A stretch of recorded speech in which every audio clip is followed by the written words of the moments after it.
और इस वक्त बड़ी खबर, थैलीसैंण में भी बादल फटा है। एक जगह और बादल फटा। थैलीसैंण वो जगह जहां पर बादल फटने की घटना हुई है। बादल फटने की खबर आ रही है अब थैलीसैंण से। उत्तराखंड में कल बादल फटा धराली में, जहां पर बड़ी तबाही हुई है। 50 लोग अब भी लापता बताए जा रहे हैं। 4 लोगों की मौत हो चुकी है। 160 लोग जो बेघर हो गए हैं, रेस्क्यू सेंटर में रखे गए हैं। और दूसरी तरफ थैलीसैंण से भी बादल फटने की घटना।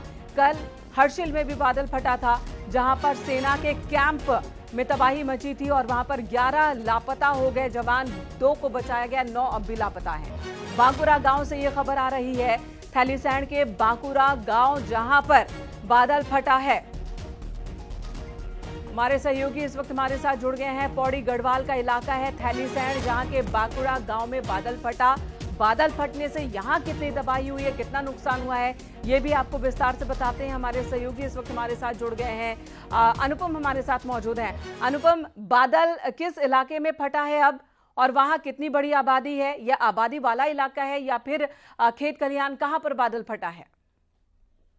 पे ये बादल फटा है पौड़ी जनपद के जो थैलीसैंण के बाकुंडा में बादल फटने की सूचना है। और जिस तरीके से बादल फटा है, ये पहाड़ी पे बादल फटा है और पहाड़ी के ठीक नीचे नेपाली मूल के जो मजदूर हैं, उनकी एक छोटी सी बस्ती थी, यानी कि जो सड़क बनाने का काम चल रहा था, उसका सड़क बनाने के काम में ये मजदूर लगे हुए थे। और ये जो बादल फटने के बाद जो भूस्खलन की चपेट में ये सब आए हैं, लगभग 8 से 10 मजदूर ये बताए जा रहे हैं। और परिवार की जो संख्या है वो ज्यादा भी हो सकती है।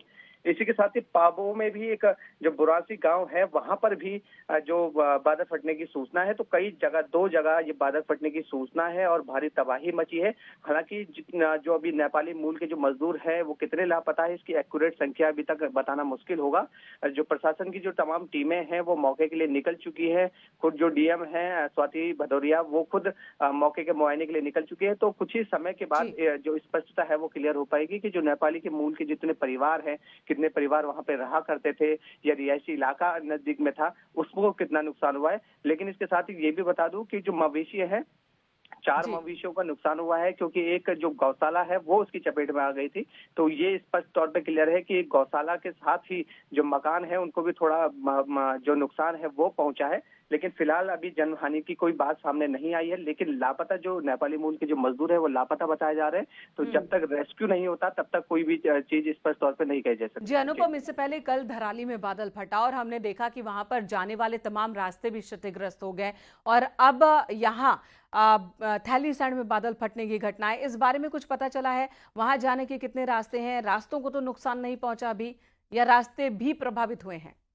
जी बिल्कुल, रास्ते काफी प्रभावित हुए हैं, क्योंकि अगर पाबो ब्लॉक की बात की जाए तो पाबो ब्लॉक को जोड़ने वाले जो पुल है वो भी इस आपदा के जद में आ गया है। और जो पुल है उसका पिलर टूट जाने के कारण जो पुस्ता था, छोटा पुल था, वो टूट गया है। इसके अलावा जो तमाम जो रास्ते हैं उनमें भी भूस्खलन, क्योंकि जिस तरीके से बादल फटा तो दोनों ओर के जो रास्ते हैं वो टूट गए हैं। यानी कि यहाँ पर भी जो राहत टीम बाहर से जाएंगी, उन्हें पहुंचने में वक्त लगेगा और परेशानी होगी। धन्यवाद आपका इस वक्त पूरी जानकारी देने के लिए। तो एक के बाद एक मौसम की मार उत्तराखंड के ऊपर, और पहले से ही चेतावनी जारी की गई थी कि रेड अलर्ट है, भारी से भारी बारिश हो सकती है। लोगों को अलर्ट किया गया था, प्रशासन को अलर्ट किया गया था। और अब बादल फटने की वजह से तबाही ज्यादा देखने को मिल रही है कई इलाकों में।